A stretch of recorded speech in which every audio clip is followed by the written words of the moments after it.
उत्तराखंड के सियासी उठापटक में कांग्रेस के हमले भी शुरू हो गए हैं। कांग्रेस के मुताबिक सत्तारूढ़ बीजेपी उत्तराखंड को जब कुशल मुख्यमंत्री तक नहीं दे पा रही, वो देवभूमि का विकास कैसे करेगी। कांग्रेस के उत्तराखंड के प्रभारी देवेंद्र यादव से बात की हमारे सहयोगी तरुण कालरा ने। सियासी उठापटक चल रही है।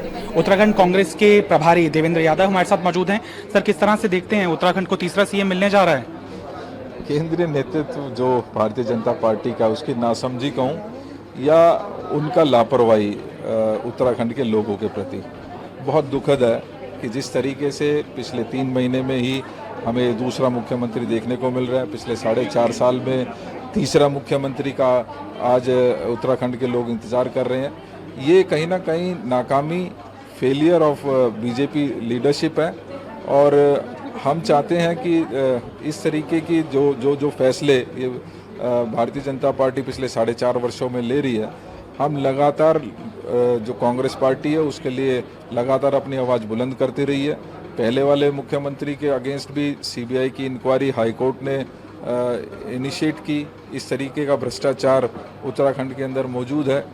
आज वहाँ की बेटियाँ कहीं ना कहीं अपने आप को लाचार महसूस करती हैं। उनके खिलाफ जिस तरीके से संगठन और सरकार के नुमाइंदे जिस तरीके से उनके साथ अत्याचार कर रहे हैं, दुराचार कर रहे हैं और सरकार उसकी अनदेखी कर रही है। कोर्ट के आदेशों के बावजूद एफआईआर तो दर्ज हो जाती है लेकिन उनके खिलाफ कोई कार्रवाई नहीं हो रही है। ये लोग, वहाँ के उत्तराखंड की जनता बड़ी नज़दीकी से उसको देख रही है और आने वाले समय में उसका उचित जवाब देने का काम कर रही है। तीरथ सिंह को आप शहीद क्यों कह रहे हैं और उत्तराखंड का ममता बनर्जी एंगल क्या है? नहीं, तीरथ सिंह कोई शहीद नहीं है।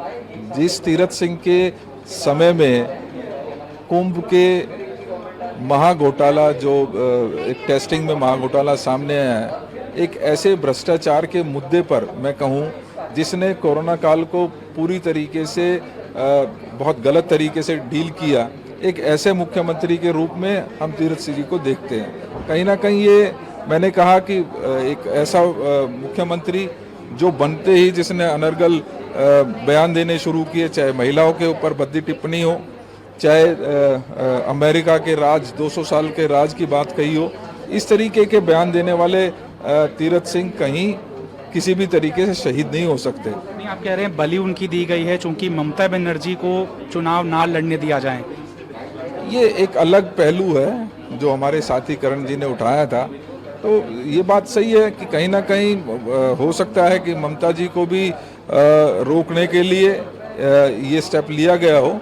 उस बारे में करण भाई ज़्यादा विस्तृत से जानकारी दे पाएंगे। उत्तराखंड की जनता के लिए कांग्रेस किस तरह से विकल्प है मजबूती तौर पर, क्योंकि आप राष्ट्रपति शासन की तो बात कर नहीं रहे हैं, खास तौर पर अब अगले साल के चुनाव की ही रणनीति तैयार की जा रही है। कांग्रेस पार्टी को वोट क्यों देगी जनता? नहीं, कांग्रेस ने जब कांग्रेस को मौका मिला है पक्ष में रहकर सरकार चलाने का, हमने माननीय एनडी तिवारी जी के समय में हो, चाहे माननीय हरीश रावत जी का समय हो, एक मजबूत, स्थिर और मजबूत सरकार देने का काम किया जिसने लोगों की, जनता की भावनाओं के अनुरूप सरकार चलाने का काम किया। जब हमें विपक्ष में रहने का मौका मिला, 4.5 साल आज हम लगातार देख रहे हैं कि किस तरीके से मजबूती के साथ कांग्रेस पार्टी हर मुद्दे को, चाहे भ्रष्टाचार का हो, चाहे विकास का हो, चाहे महंगाई का हो, उन सभी मुद्दों को लगातार चाहे सड़क से लेकर विधानसभा तक अपनी आवाज़ बुलंद करती रही है और चाहे कोरोना काल के दौरान लोगों की सेवा की बात हो।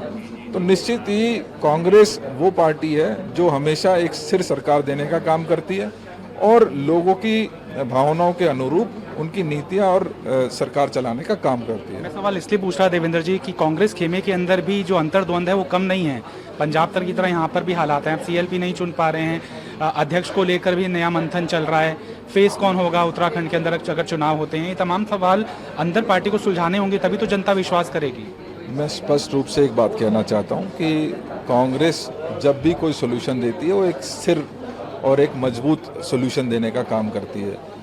हम आपस में डेमोक्रेटिक रूप से बैठकर चर्चा करते हैं। हमारे सभी एमएलए से हमने बात की है, हमारे सीनियर लीडर्स से बात की है, हमने सभी डिस्ट्रिक्ट प्रेसिडेंट से बात की है, वर्कर्स से बात की है। जो भी उसका फैसला निकल के आएगा वो एक मजबूत और स्थिर सरकार देने का, हम एक मजबूत नेतृत्व देने का काम आने वाले 1-2 दिन में करेंगे। जैसे ही फैसला होगा उसके बारे में हम आपको अपडेट भी करेंगे। तो ये थे देवेंद्र यादव। बहुत ज़्यादा उत्साहित तो नहीं दिखाई दे रहे, क्योंकि चुनावों की मांग कांग्रेस की तरफ से नहीं की जा रही है।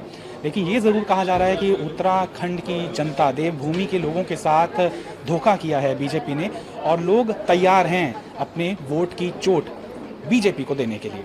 कैमरामैन ललित के साथ तरुण कालरा, टोटल न्यूज़, दिल्ली।